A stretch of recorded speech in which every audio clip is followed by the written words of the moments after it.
Hello, and welcome back. Man, you folks must really like me to keep coming back here, huh?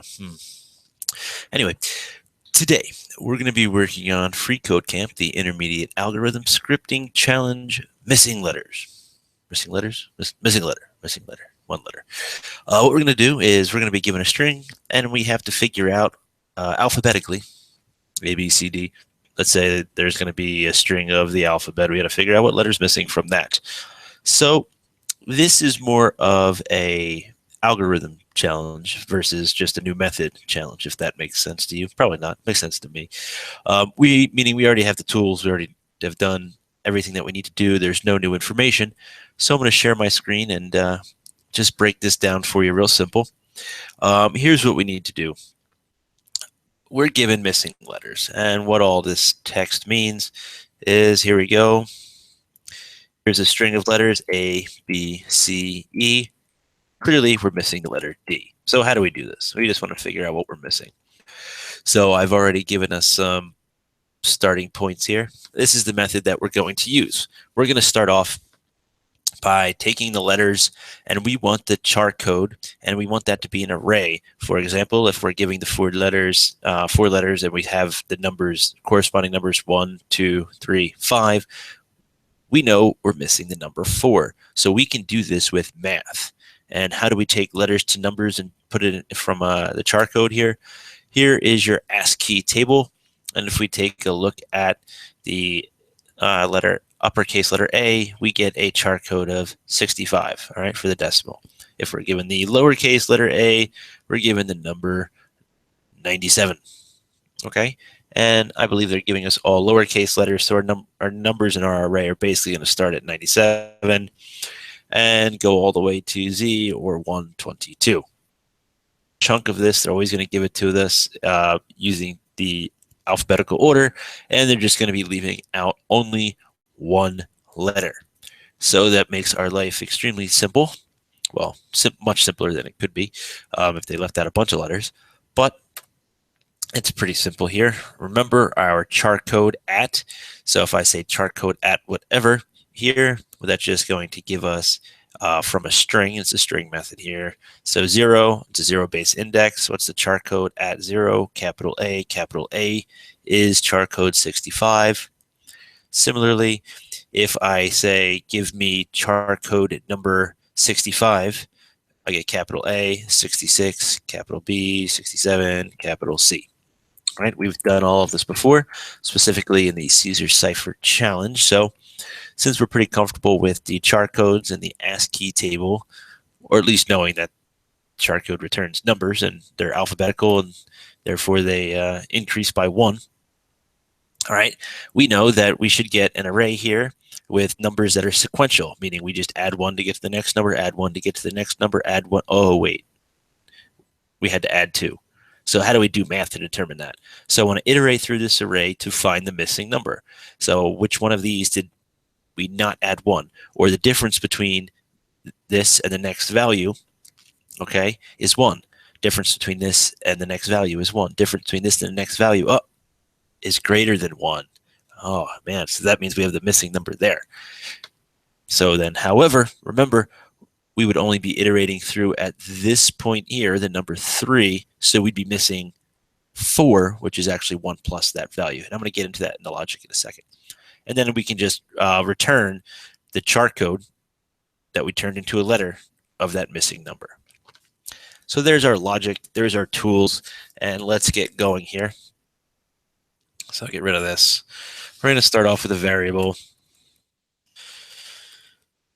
of numbers. And what we're going to do is we are going to take our argument string that we're going to be fed here, which is going to be a string. So we need to apply an array method to this. And what's the array method going to be? Well, first, that means we're going to have to split again. All right, and we've done this in the previous challenge as well as other challenges. We're going to split that by an empty string, so we get each letter in its own spot in an array. And then map, hey, didn't we just do the same exact thing last challenge? Oh, close. So we map an anonymous function and we're going to take something into that function. But first, I'm going to come down here and make sure our syntax is all well and good. And now, so each map is going to iterate through this new array, which is going to have, let's say, A, B, C, and E in each individual spot. So just for clarity, let's call this letter. All right. So I want to take these letters, then transform them to numbers in this array, hence the name of the variable numbers. So we want an array with numbers in it. So all we have to do is return what we brought into our map function, which is the individual letter. So let's just say letter dot char code at, see how it's camel case, so I always make sure we do that. And that's it. Bam. Now, granted, there's only one letter, all right, in each space in the array, so it should work also if we just say char code at 0 because it's only one. But since there's only one element there, we could just say char code at, and we're just as good. All right. And if you don't believe me, let's just see this, check our logic, make sure our logic is working. So I can just say return here. All right. Numbers. Help if I, there we go. So let's just see what happens here. Remember, we're testing our logic, and we should get an array of numbers, and we get 97, 98, 99, 101. Ooh, it's just what we expected. All right. Hey, curiosity, what happens if we put 0 here? It should be return the same thing. Yep, same thing. So you can see I've proved it to you. That 0 or nothing in there is going to be the same. So that's great. So we know the difference between 97 and 98 is 1. We add 1. Oh, we add 2. So the number that we are actually missing, or the code that we're missing, is 100. Okay, and I just happen to know that's a lowercase d. Why? Well, the answer is right down here. I didn't actually memorize anything. All right. So we don't actually want to return our numbers array. We want to iterate through our numbers array and then return this 100. So how do we do that? So let me get rid of this return. If we're going to iterate through every element of an array, okay, we don't really want to iterate through every single element of the array. We only want to iterate through until we find something that we didn't add 1, oh, we added 2. Then we can exit our array. We don't have to map because map is going to run through every single element of that array. If we had multiple spots where that was missing, then we could worry about pushing values and that sort of thing. We don't have to do that. We can use a simpler solution, which is going to be our for loop to iterate through until we find what we need. So again, ri equals 0, and you should be pretty familiar with this. And then I is less than numbers dot length and I plus plus. And we've used this a bunch of times before. Give ourselves some space. All right, so how do we say if this number minus that number? Nah, it's too complicated. Why don't we say if we iterate through, and this is our 0th position, why don't we say if this number 98 minus our current position, which would be 97, if that is 1, we're okay. However, if it is greater than 1, that means we're missing something here. So how can we say that? So we can just use an if statement for this. So let's think about this logically. So we don't really want to look at the position we're in, which for the very first one would be 0, so 97. We want to say this plus 1. So we can say that numbers I is going to be the position, in this case 97, but we want the next one. So it's 1. If that right there minus our current position, numbers sub I, so numbers I plus 1, starting off at 0 here, is going to be 97. Nope, it's going to be the next one, 98. All right, we're not adding 1 to the value. We're adding 1 to the position in the array.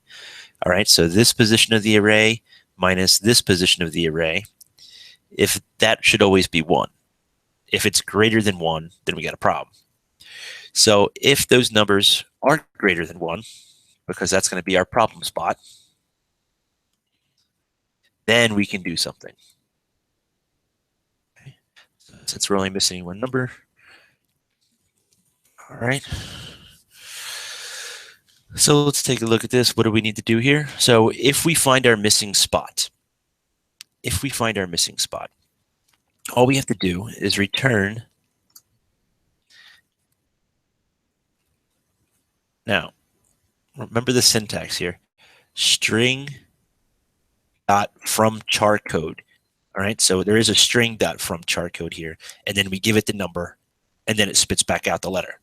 All right, so we're going to want string dot from char code, and then we provide it the char code. Now, what is the character code going to be? Now, from this one, this numbers I plus 1 is going to be the position we are in the array. All right, but that plus 1 inside of these brackets means not the position we are, but the next position of the array. We don't want the next position of the array for the char code. I want, so let's say we're at 99. I don't want the next position of this array. This is the 1, 2, 0, 1, 2. This is 2, and this is 3. I don't want that. I want this value plus 1 to get that char code. So how do I say that? So I want this value,